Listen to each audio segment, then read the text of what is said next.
अंग्रेजी में एक शब्द, बहुत प्यारा शब्द है जिसको सुनते हैं कभी कभी लोगों के मुख से, गेस्टाल्ट। हमने पूछा भैया गेस्टाल्ट क्या है?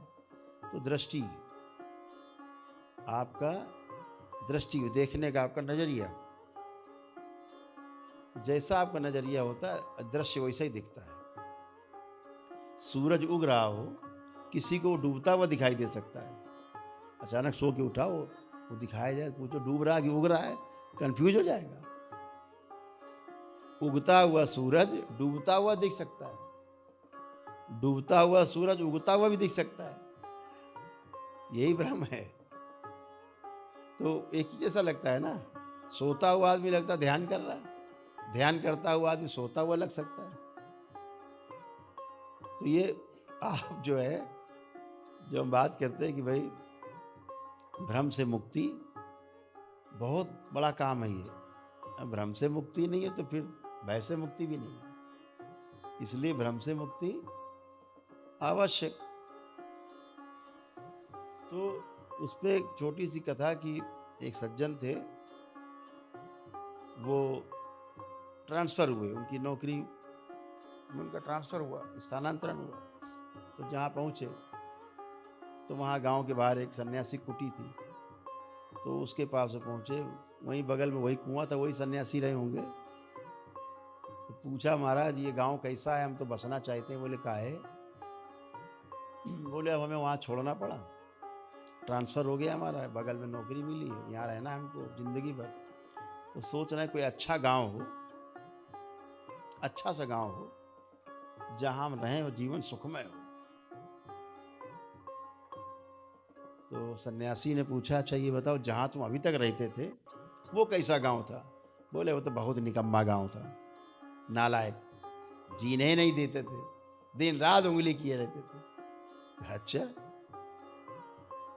क्या पाए तो सब लूट ले जाएं, ऐसा गांव था? दुष्ट लोग थे, बहुत दुष्ट थे, बहुत पीड़ा दी। अरे बोले बस किसी तरह बच के निकल आए, बहुत अच्छा हुआ जो ट्रांसफ़र हो गया, नहीं तो फंसे रहे थे वहाँ, इसी बहाने निकल आए। बोले बहुत अच्छा किया तुम निकल आए। तो अच्छा महाराज बताओ गांव कैसा है, हम अगर इस गांव में बस जाएं? बोले ये गांव उससे बड़ा निकम्मा है,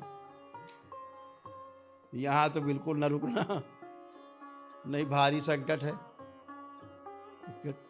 मतलब कहा यहाँ कितने निकम्मे तुमको यहीं मार के गिरा देंगे। बोले अच्छा, बड़ा अच्छा बताए महाराज।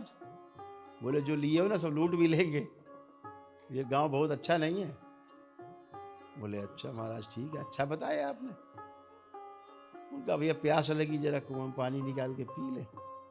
पानी नहीं पी के बैठे, तब तक एक सज्जन हो रहा है वही सन्यासी के पास। पूछा बाबा एक आपसे सलाह लेनी। बोले पूछो बेटा। बोले हमारा भी स्थानांतरण हो गया है, फिर देखा नहीं तो साथ ही बैठा हमारा, साथ है स्थानांतरण में। तो कहा हमारा भी स्थानांतरण हो गया है, हम सोच रहे हैं कोई अच्छा गांव मिले तो हम वहाँ रहें।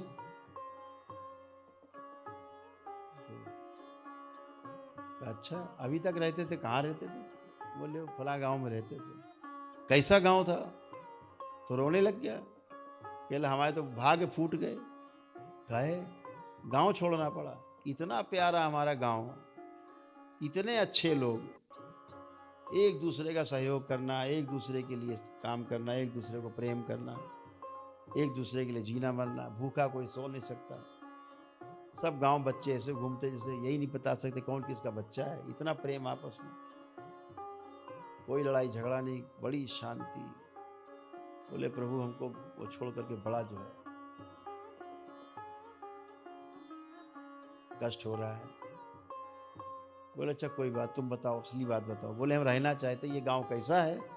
बोले बेटा इससे अच्छा तो कोई गांव ही नहीं है, ये गांव बहुत सुंदर है। तो ये सुंदर है? बोले तुम्हारे गांव से सुंदर है। तुम यहाँ पहुँचो, तुम्हारा इतना स्वागत होगा, फूल माला से लाद देंगे तुमको भी गांव वाले। तुम्हारा घर बनाओगे तो सब पूरा गांव मिल के बनाएगा।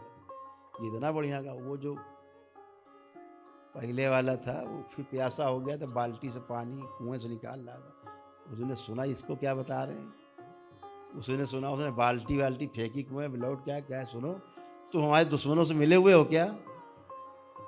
सन्यासी ने कहा नहीं प्रभु, हम किसी से नहीं मिले। कह रहे तुम पक्का हमारे गांव के दुश्मनों से मिले हो, तुम यहाँ भी हमें नहीं बसने दे रहे। इसको कह रहे बड़ा अच्छा गांव, हमसे कहा कि नालायक गांव है, दुष्ट है, और इसको उपदेश दे रहे हो यहीं रहो। तुम बड़े देखो बच्चा बैठो, ना कोई दुष्ट होता है ना कोई अच्छा होता है।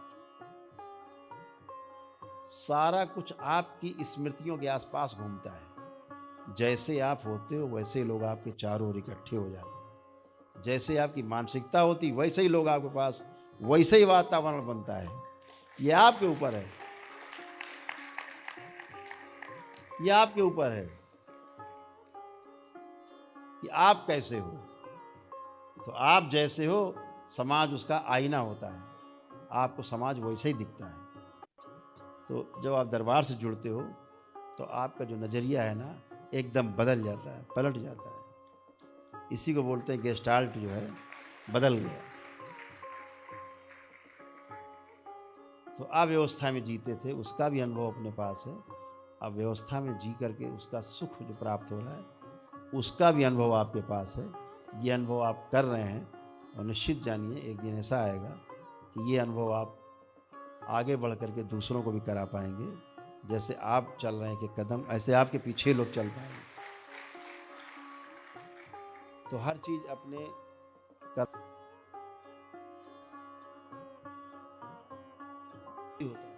कहते हैं ना कि मनुष्य परिस्थितियों का दास है। दरबार कहता है ऐसा बिल्कुल नहीं है। मनुष्य परिस्थितियों का नहीं, मनुष्य स्मृतियों का दास है। जैसी स्मृति वैसे ही बन जाता है, ये उसकी मजबूरी है।